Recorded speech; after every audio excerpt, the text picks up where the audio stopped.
Dos ricos e pobres, todos se achavam abençoados por viver em Pompeia, acreditando que a fertilidade da terra era um presente divino.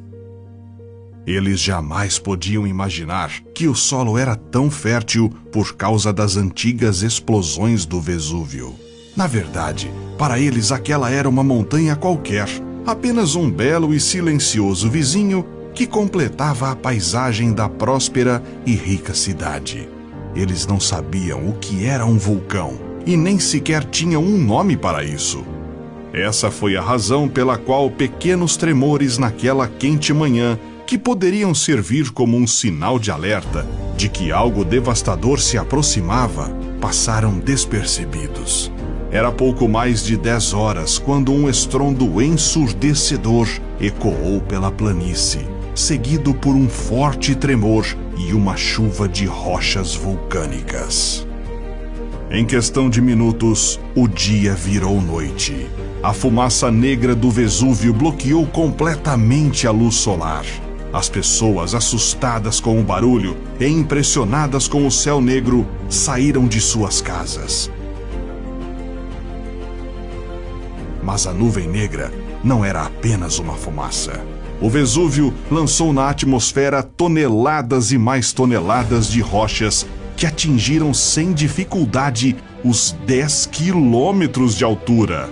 Fatalmente, essas rochas quentes começaram a cair em todas as direções, destruindo com requintes de crueldade uma das cidades mais ricas de seu tempo.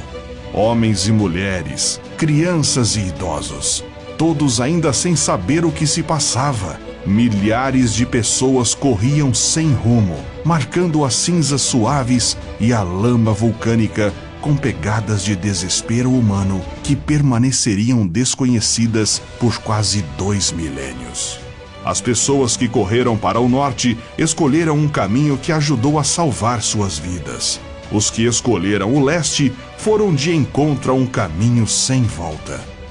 Foram por azar para o meio de uma zona de precipitação que seria rapidamente enterrada sob 1 metro de pedra-pomes.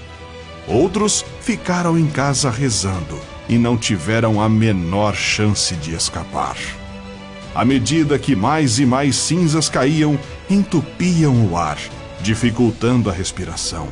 As pessoas inalaram uma mistura de dióxido de carbono quente, sulfeto de hidrogênio, cloreto de hidrogênio e dióxido de enxofre, que queimavam o sistema respiratório. Esses gases, misturados com cinzas finas, que uma vez inaladas, formavam uma espécie de cimento nos pulmões. Os edifícios desabavam, um a um. Então, um fluxo piroclástico de gás venenoso superaquecido e rocha pulverizada descia pela encosta da montanha a 160 km por hora, engolindo tudo e todos em seu caminho. A exposição ao calor de até infernais 900 graus era suficiente para causar uma morte quase instantânea nas pessoas mais próximas ao vulcão, fazendo o sangue ferver e os crânios explodirem. Nas que estavam mais distantes, no centro de Pompeia, a até 10 quilômetros do Vesúvio, a temperatura do ar chegou a escaldantes 250 graus. Para piorar a situação, a erupção causou um tsunami na Baía de Nápoles. Ondas de até 8 metros inutilizaram o porto de Pompeia. Quem sobreviveu e tentou fugir pelo mar, não conseguiu. Quando a erupção do Vesúvio chegou ao fim no dia seguinte, Pompeia foi enterrada sob milhões de toneladas de cinzas vulcânicas. Foram 18 horas de uma das erupções mais famosas da história. Ao todo, cerca de 16 mil cidadãos de Pompeia e Herculano, uma cidade próxima, perderam suas vidas. Algumas pessoas voltaram à cidade em busca de parentes ou pertences perdidos, mas não havia muito o que encontrar. Pompeia, uma cidade bonita, próspera e centenária, foi enterrada não apenas pelas cinzas, mas pelo esquecimento. A cidade permaneceu praticamente intocada até 1748, quando um grupo de exploradores que procuravam artefatos antigos chegou à Campânia e começou a cavar. Eles descobriram que as cinzas tinham agido como um conservante maravilhoso. Por baixo de todo esse pó, Pompeia estava quase exatamente como havia estado por quase 2000 anos antes. As ruínas estavam intactas. Esqueletos, petrificados pelas cinzas vulcânicas, estavam exatamente onde caíram. Objetos cotidianos e utensílios domésticos ainda estavam espalhados pelas ruas. Desde então, Pompeia foi sendo desenterrada junto com uma infinidade de descobertas que ajudaram a revelar como o desastre aconteceu. Segundo os especialistas, por exemplo, depois que as cinzas esfriaram ao redor dos corpos intactos, o lento desaparecimento da carne deixou uma cavidade ao redor dos esqueletos, o que permitiu que fosse preenchida com gesso.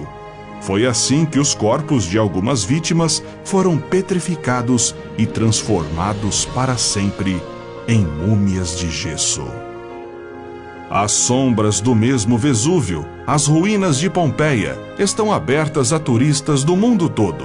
Os visitantes podem passear pelas ruas romanas e conferir casas antigas, mercados de peixe, templos, teatros e até bordéis. Mas nem toda a cidade foi desenterrada, e projetos de pesquisa ainda estão em curso para que toda a história da cidade seja conhecida. Hoje, o Monte Vesúvio é o único vulcão ativo na Europa continental.